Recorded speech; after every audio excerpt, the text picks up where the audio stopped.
ఇప్పుడే అందిన తాజా సమాచారం అదేమిటంటే మన ప్రధానమంత్రి మోడీ గారు అమెరికా అధ్యక్షుడు డొనాల్డ్ ట్రంప్ గారు ఫోన్లో అరగంట సేపు మాట్లాడుకున్నారు భారత వాణిజ్య వ్యాపార సంబంధాల పైన. మోడీ గారు రష్యా ఆయిల్ ఇక కొనము అని డొనాల్డ్ ట్రంప్కి వాగ్దానం చేశారు. డొనాల్డ్ ట్రంప్ రష్యా ఆయిల్ కొంటున్నందువలన మన దేశం పైన 50% ఎగుమతి సుంకాలు విధించారు. అయితే ఇక మీదట భారత్ నుంచి అమెరికాకు ఎగుమతి అయ్యే సరుకుల పైన 18% మాత్రమే పన్ను ఉంటుందని ప్రకటించారు. ఇది చాలా చాలా మంచి పరిణామం.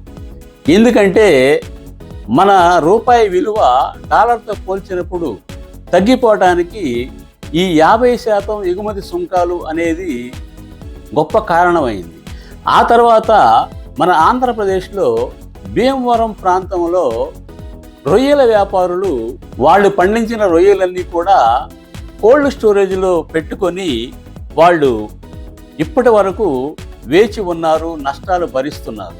కాబట్టి ఇక మీదట వాళ్ళు ఈ రొయ్యలన్నీ కూడా అమెరికాకి ఎగుమతి చేసి లాభాలు పొందడానికి అవకాశం ఉంది, వాళ్ళ కష్టాలు తీరడానికి అవకాశం ఉంది. రెండవది, ఉత్తరప్రదేశ్లో తివాచీలు వ్యాపారం చేసేవాళ్ళు కూడా ఈ ఎగుమతి సుంకాలు పెంచడం వలన వారు చాలా నష్టపోయారు.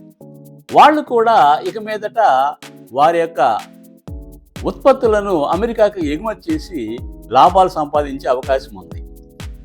భారత్ రష్యా ఆయిల్ కొనటం వలన రష్యా ఇప్పటి వరకు ఆర్థికంగా బలపడి యుక్రెయిన్పై యుద్ధం చేయగలుగుతుందని, ఇప్పుడు భారత్ రష్యా ఆయిల్ కొనకుండా ఉంటే రష్యా బలహీనపడి ఇక యుక్రెయిన్పై యుద్ధం చేయడం కష్టమవుతుందని, దీనికి సహకరించినందుకు డొనాల్డ్ ట్రంప్ మన ప్రధానమంత్రి నరేంద్ర మోడీ గారిని అభినందించారు. అలాగే ఇటీవల మన దేశానికి రిపబ్లిక్ డే సందర్భంగా చీఫ్ గెస్టులుగా వచ్చిన ఐరోపా యూనియన్ నాయకులు కూడా రష్యా యుక్రెయిన్ యుద్ధం ఆపటంలో మీ వంతు సహకారం చేయవలసిందిగా మన ప్రధానిని అభ్యర్థించటం ఒక విశేషం.